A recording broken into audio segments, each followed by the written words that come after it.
Salut Seb, content de t'avoir au téléphone et je pense que c'était important, ça me faisait plaisir d'appeler un magasin.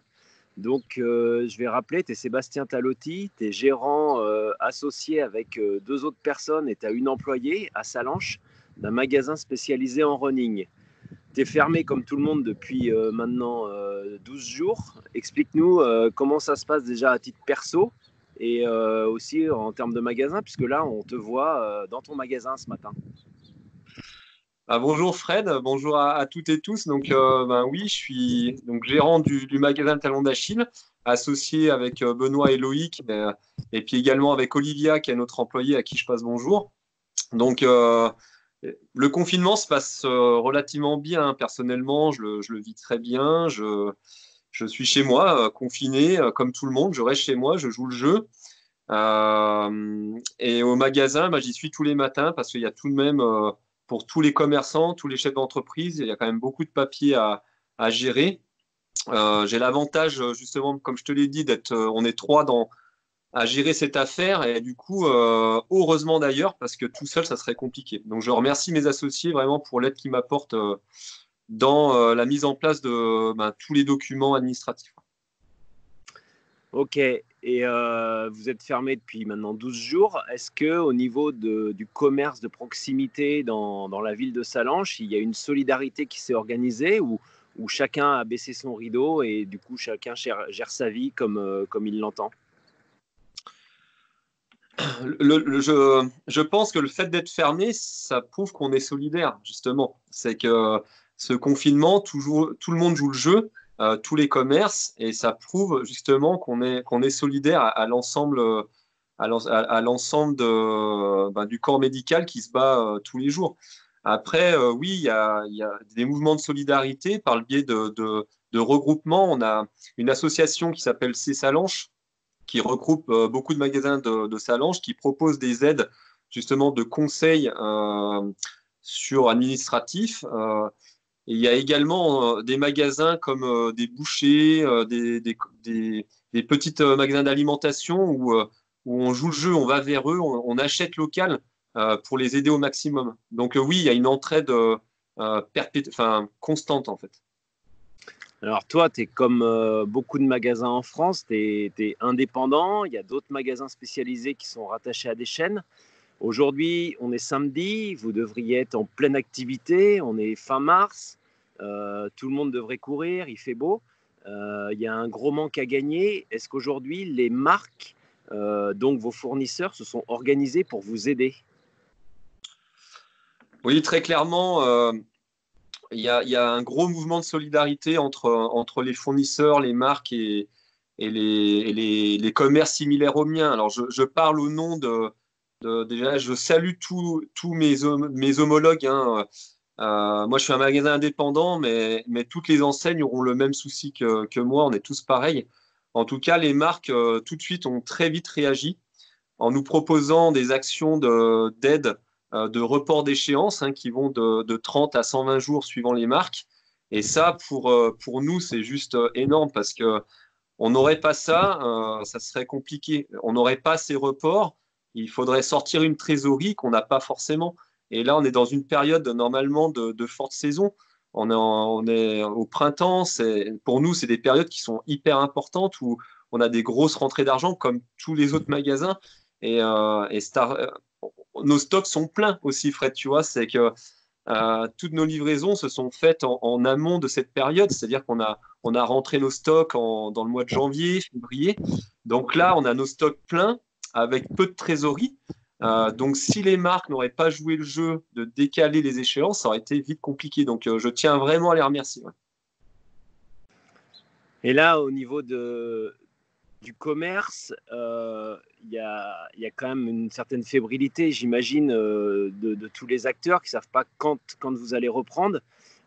Tu me disais il y a quelques jours, quand on s'est eu avant que tout ça ferme, que votre essor allait forcément passer par une solidarité des clients et que effectivement vous, commerce de proximité, qui êtes là pour du conseil, pour faire tester des produits et tout, si demain les clients au moment de la reprise ne jouent pas le jeu avec vous, vous pensez que beaucoup de magasins risquent de mourir?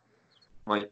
Ouais, je le pense sincèrement. Je pense que tous les magasins similaires aux nôtres, tous ces commerces de proximité, tous ces commerces de centre-ville, toutes les petites PME, toutes les petites sociétés, quelles qu'elles soient, on aura besoin d'un élan de solidarité de la part de la population.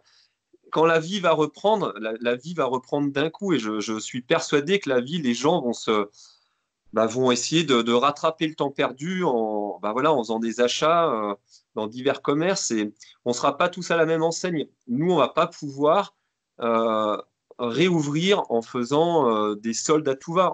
Si on réouvre, on sera proche des soldes, j'espère, et on ne va pas pouvoir les faire, tout simplement parce que si on veut survivre, il va falloir que les clients acceptent que les prix ne soient pas cassés. Ce qui fait vivre un commerce aujourd'hui, c'est les marges. Et pour nous, les marges, c'est très important.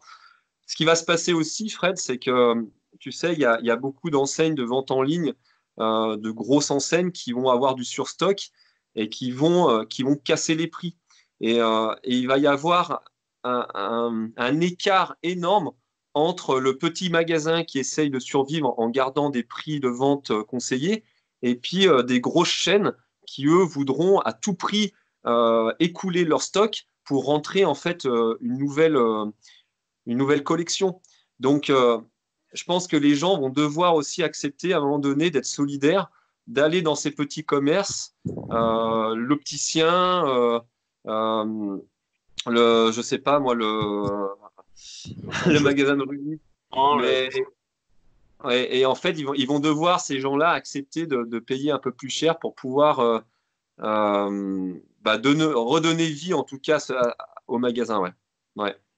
en gros, il faudra être prêt à accepter, mais je pense que les gens vont le comprendre, 10-15%, mais c'est aussi le prix du conseil, quelque part. Ouais. Ouais, excuse-moi, je suis un peu ému parce que c'est vrai quand on parle de ça, euh, c'est des magasins comme ça, c'est une vie quoi. On a, excuse-moi. Non, mais on comprend, Seb, c'est vrai que vous mettez beaucoup d'énergie dans cette affaire, tous les trois, avec Olivier en plus. Et c'est vrai que moi, je sais le temps que tu passes et l'énergie que tu passes pour aussi mettre toutes les opérations running. Donc, oui, on comprend qu'il y ait beaucoup d'émotions derrière cette envie de survivre, quoi. En fait, on est tous pareils. Hein, c'est une aventure, une aventure. On met beaucoup de temps, beaucoup d'énergie, on met beaucoup d'argent personnel. Euh, le talon d'Achille, c'est une aventure qui a démarré il y a très longtemps avec un ami qui est décédé. Et donc, notre envie, très clairement aujourd'hui, c'est de le faire vivre encore très longtemps. Mais on n'est pas un cas unique. C'est-à-dire que notre situation actuelle, elle est similaire à plein de magasins.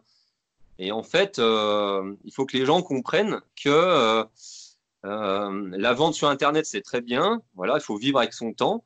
Mais par contre, à côté de ça, il faut aussi acheter local parce qu'il y a des gens qui se battent, il y a des gens qui ont de l'expérience, qui ont un savoir-faire, qui ont de la qualité, qui ont un sourire. Et en fait, il faut accepter des fois d'acheter un peu plus cher et pour pouvoir faire vivre, redonner une vie, en tout cas dans les centres-villes et ailleurs. Voilà. Donc, excuse-moi pour cette émotion, mais c'est vrai que ça brasse un petit peu ce coronavirus, mine de rien, ça perturbe, mais on y croit très fort. Ouais. On va finir sur une note peut-être positive de tout ça, c'est qu'on voit beaucoup de gens courir, des gens qui n'étaient pas forcément habitués. C'est un peu la seule activité qu'on ait le droit de faire. C'est à peu près 1 heure maximum par jour, 1 kilomètre autour de chez soi, mais ça laisse des opportunités d'aller trottiner. Est-ce que tu penses que ces gens qui peuvent se mettre à marcher vite ou à trottiner peuvent convertir d'une façon un peu plus régulière et devenir les commerçants de demain et pourquoi pas finalement sauver ce commerce de proximité s'ils entendent ces messages? Je pense que oui, en fait, c'est une opportunité pour beaucoup de personnes, ce confinement.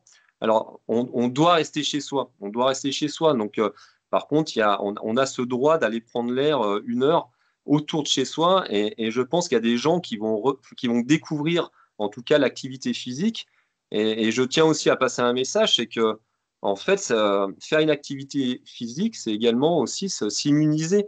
Et le sport, c'est pas que créer de la fatigue, c'est également se renforcer intérieurement. Donc, il y a tout intérêt à faire du sport actuellement. Après, nous, notre but, c'est vraiment d'inciter les gens, en tout cas, à faire une activité quelle qu'elle soit. Et il y a des gens que je ne voyais jamais courir jusqu'à présent. Et je suis content de voir justement que ça incite ce confinement, cette nouvelle façon de vivre actuellement, de mettre des baskets aux pieds et de découvrir le monde de la marche et de la course à pied. Donc, peut-être qu'il y aura un retour derrière, peut-être. Mais en tout cas, on n'attend pas de ça, hein. Nous, ce qu'on veut, c'est réouvrir la porte de notre magasin, revoir nos clients, retrouver notre façon de vivre qui était excellente, et retrouver des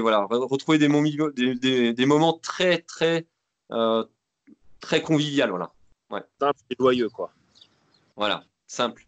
Très simple. Bah écoute, merci Seb, bon courage pour ce samedi de travail malgré tout, et puis à bientôt à Salanches ou sur les sentiers autour du Mont Blanc. Ouais, en tout cas, je passe toutes mes pensées vont vers tous les magasins qui sont similaires aux miens, et je tiens à remercier Endurance Mag, te remercier Fred, en tout cas, pour ces petites vidéos qui font passer des messages assez forts. Et puis, mille excuses pour l'émotion. Voilà. Merci Seb, à bientôt. À bientôt, Fred.